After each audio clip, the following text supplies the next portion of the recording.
Hello po Pisces, alamin natin yung pwedeng mangyari sa inyo sa March 13 hanggang March 15. 3 days reading ito guys.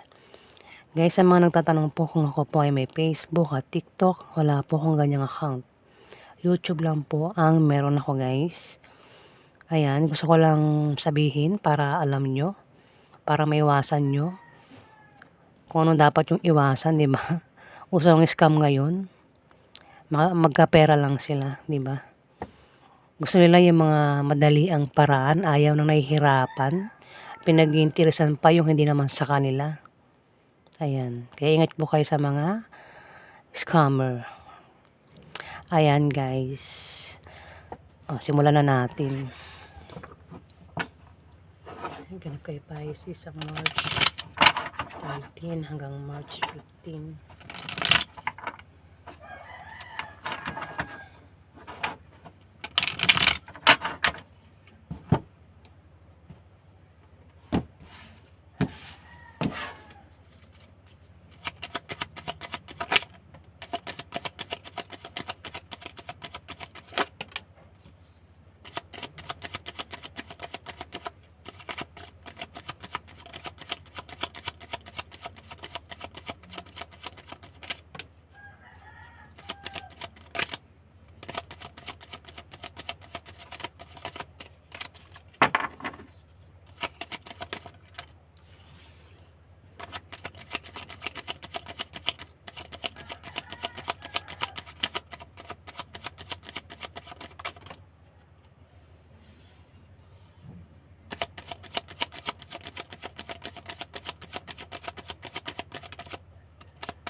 Pisces. Sorry guys, may ubo ako. May sipon ako ngayon guys. May sakit ako. Hindi ako nawala ng sakit. Di ba? Ayan, na-share ko lang. Wala lang. Pisces, ikaw raw ay makakaramdam ng kasiyahan, kagalakan. Pwede rin na ikaw ay magkaroon ng kasaganahan sa material na bagay o kasaganahan ito sa pagkain. Ayan, Pisces, bahala ka na makaresonate. Kasaganahan daw. Pwede nangyari na, mangyari pa lang. Maaari ikaw din ay mag-perform, ayan, sa loob ng 3 days, Pisces. Meron ka rin daw maaabot.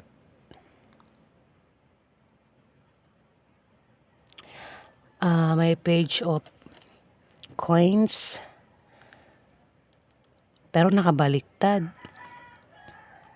Hindi magandang balita ang darating daw sa iyo, Pisces, sa loob ng 3 days. Ayan. Kung meron kang inaantay na balita, hindi raw magandang balita yon, Pisces. Pwede kayong dalawa ng karelasyon mo. Kayong dalawa meron kayong inaantay na balita pero hindi nga daw magandang balita yung darating. Ay nangangati ako.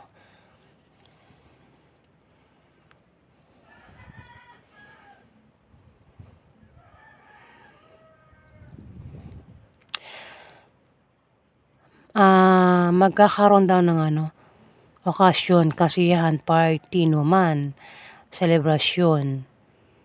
Puwedeng patungkol sa inyong pamilya o patungkol ito sa inyong magkakaibigan Pisces na ikakasaya mo yung kasiyahan na yan.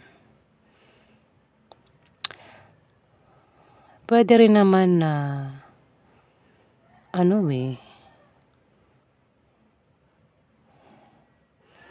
kasi tumapat sa kanya yung the world na nakabaliktad. Ibig sabihin 'pag nakabaliktad yan, meron kang kabiguan na mararamdaman. Kabiguan man yan sa pag-ibig, sa pangarap na hindi nangyari, plano na hindi nangyari, Pisces. Basta kabiguan. Puwede rin na may plano ka na hindi mangyari. Puwede rin yun kung nagbabalak kang magkaroon ng balak mong halimbawa balak niyong magpa-party. Puwedeng hindi mangyari. At mukhang hindi ka magiging masaya. Puwede rin naman kasing hindi ko i-connect yan diyan, Pisces. I-kinonect ko lang. Puwede rin naman na hindi,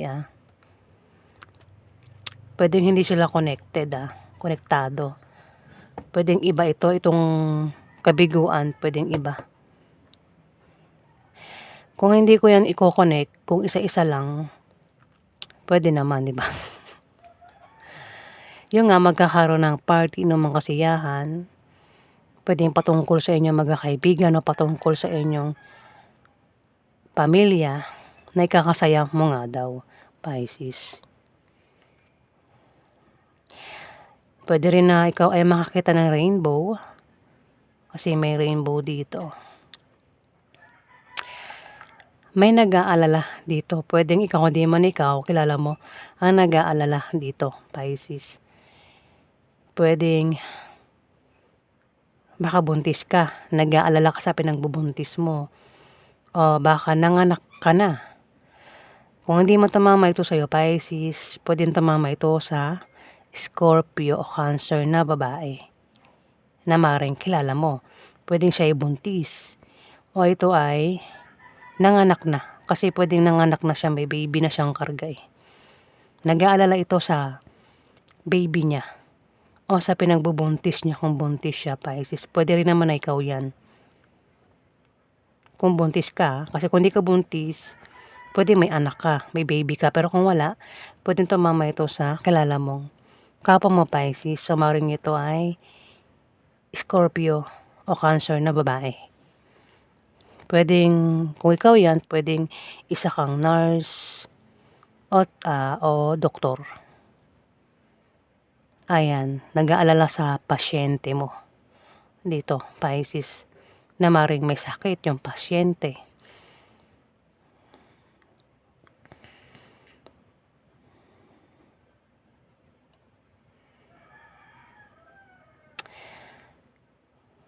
Emperor, may emperor dito. Puwedeng ikaw, kung di man ikaw, kilala mo emperor na ito nakasakasabwat. Puwedeng kasakasabwat mo, Pisces. Si emperor ay makapangyarihan at maimpluwensyang tao. Ang taong ito ay puwedeng maimpluwensyahan ka o siya ay nakakaimpluwensya sa'yo, Pisces.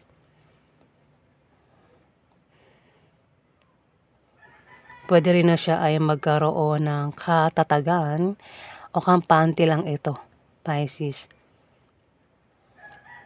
Tumapat sa kanya Libra, Aquarius, Gemini, Zodiac sign, lalaki.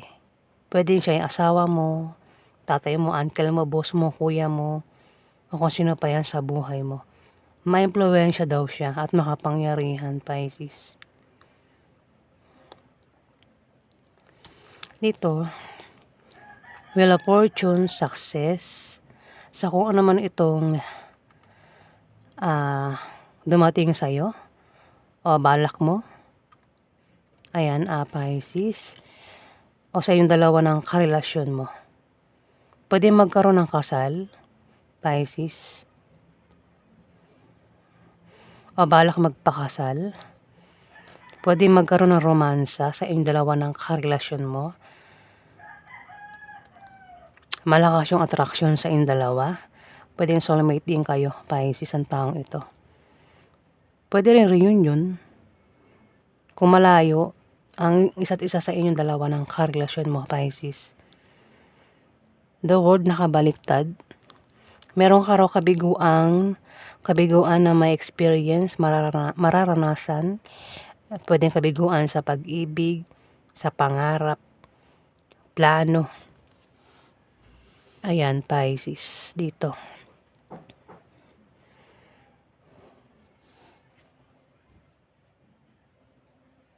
Pwede rin na meron kang maling plano dito, Pisces. At hindi maganda ang tulog mo o siya. Pwedeng kayong dalawa, hindi maganda ang tulog nyo sa gabi. Pwedeng nag-aalala ka sa isang Libra, Aquarius, Gemini, Zodiac sign. Kayong dalawa, hindi maganda ang tulog sa gabi, Pisces. Tumapat kasi sa inyong dalawa. Pwedeng iniisip nyo ang isa't isa, Pisces. Nag-aalala ka nga sa kanya, iniisip mo siya. O kung ano man itong iniisip mo, pinaproblema mo, kaya hindi maganda ang tulog mo sa gabi, Pisces. Ayan, yan yung nakikita ko dito eh.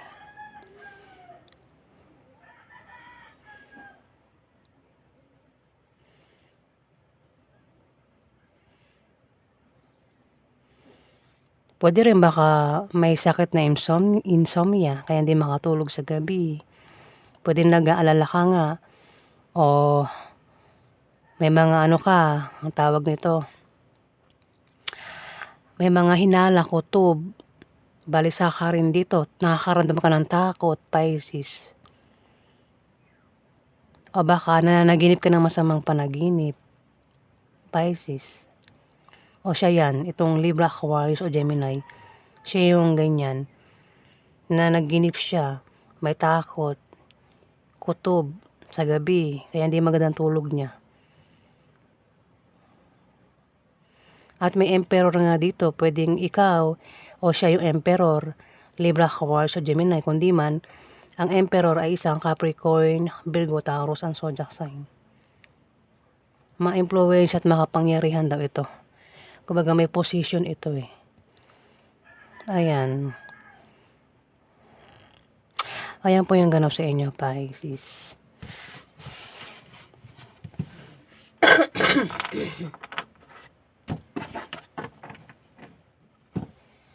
Ayan, sorry guys umubo ako. Maraming salamat po guys.